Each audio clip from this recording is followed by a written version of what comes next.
பிரியமானவர்களே, இயேசு கிறிஸ்துவின் இணையற்ற நாமத்தில் உங்களை வாழ்த்துகிறேன். இந்த மன்னாற்றுடைய டெய்லி பாட்காஸ்டை கேட்கிற உங்கள் ஒவ்வொருவரையும் கர்த்தர் ஆசீர்வதிப்பாராக. லூக்கா 12வது அதிகாரம் 32வது வசனம் இப்படியாய் கூறுகிறது: பயப்படாதே சிறு மந்தையே, உங்களுக்கு ராஜ்யத்தை கொடுக்க உங்கள் பிதா பிரியமாயிருக்கிறார் என்பதாக. சிறு மந்தை, லிட்டில் ஃப்ளாக் என்ற தலைப்பின் கீழ் இன்றைய மன்னாவை தியானிக்கப் போகிறோம். இந்த உலகில் வல்லரசு நாடுகள் இருக்கின்றன. சக்தி வாய்ந்த ஜனங்கள் என்று அறியப்படுபவர்களும் உண்டு. பணக்கார குடும்பம் என்று அழைக்கப்படுபவர்களும் உண்டு. ஆனால் இவர்களுக்கெல்லாம் ராஜ்யத்தை கொடுக்காமல் தேவன் சிறு மந்தையாகிய உங்களுக்கு கொடுத்திருக்கிறார். தேவனுடைய ராஜ்யம் என்பது சிறிய சிறிய காரியத்தில் ஆரம்பித்து அது பெரிதாய் வளருகிறது என்பதை அறிந்து கொள்ளுங்கள். இயேசு சொன்னார், பரலோக ராஜ்யம் கடுகு விதைக்கு ஒப்பாயிருக்கிறது.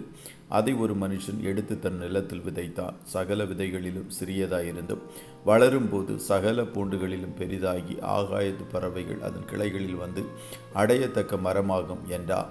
அற்பமான ஆரம்பத்தின் நாளை யார் அசட்டை பண்ணலாம் என்று சகரியா 4:10 கூறுகிறது.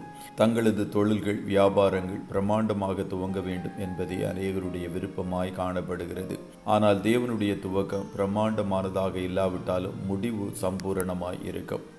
இயேசுவின் பிறப்பும் கூட சிறியதாகவே சித்தரிக்கப்படுகிறது. ஏசாயா 11:1 கூறுகிறது: ஈசா என்னும் அடிமரத்திலிருந்து ஒரு துளிர் தோன்றி அவன் வேர்களிலிருந்து ஒரு கிளை எழும்பி செழிக்கும் என்பதாக.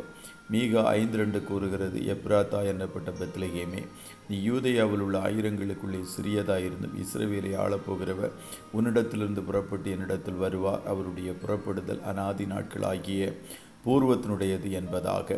யாக்கோபு என்னும் பூச்சியே, இஸ்ரவேலின் சிறு கூட்டமே, பயப்படாதே, நான் உனக்கு துணை நிற்கிறேன் என்று கர்த்தரும் இஸ்ரவேலின் பரிசுத்தருமாகிய உன் மீட்பர் உரைக்கிறார் என்பதாக. இந்த வசனங்களை எல்லாம் பாருங்கள். சிறிய காரியம்தான் பெரியதாய் வளருகிறது. சிறு மந்தையாகிய உங்களை கொண்டும் கர்த்தர் பெரிய காரியத்தை செய்வார். கடுகு விதையளவுள்ள வசனமாக இருந்தாலும் ஆத்துமாக்களுடைய இருதயத்தில் விதைக்க பிரயாசப்படுங்கள். பின்னாட்களில் அது பெரிய ஆலமரமாக வளரும். சிறு மந்தையாகிய உங்களை கொண்டும் கர்த்தர் பெரிய காரியத்தை செய்வார். கடுகு விதையளவுள்ள வசனமாக இருந்தாலும் ஆத்துமாக்களுடைய இருதயத்தில் விதைக்க பிரயாசப்படுங்கள்.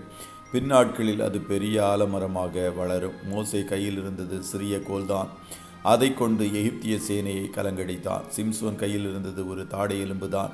அதை கொண்டு பெலிஸ்தியரை முறியடித்தான். தாவீது கையில் இருந்தது ஒரு கவன்தான். அதை கொண்டு மாம்சமலையாகிய கோலியாத்தை வீழ்த்தினான். இயேசுவின் கையில் 5 அப்பம் 2 மீன்கள் தான் இருந்தது. அதை கொண்டு திரளான ஜனங்களை போஷித்தார். சிறியவன் தான் 1000 ஆவான். ஆகையால் சிறுமந்தை என்று அழைக்கப்படும் நீங்கள் தான் தேவனுடைய ராஜ்யத்தை கட்ட தெரிந்தெடுக்கப்பட்டவர்கள். நீங்கள் சிறுமந்தையாக இருந்தாலும் உங்கள் மனப்பான்மை ராஜரீகம் உள்ளதாய் இருக்கட்டும். தேவனுடைய ராஜ்யம் உங்களுக்குள் இருக்கிறது என்பதை மறந்து போய்விடாதிருங்கள். கர்த்தர் தாமே உங்கள் ஒவ்வொருவரையும் ஆசீர்வதிப்பாராக. ஜெபம் செய்வோமா?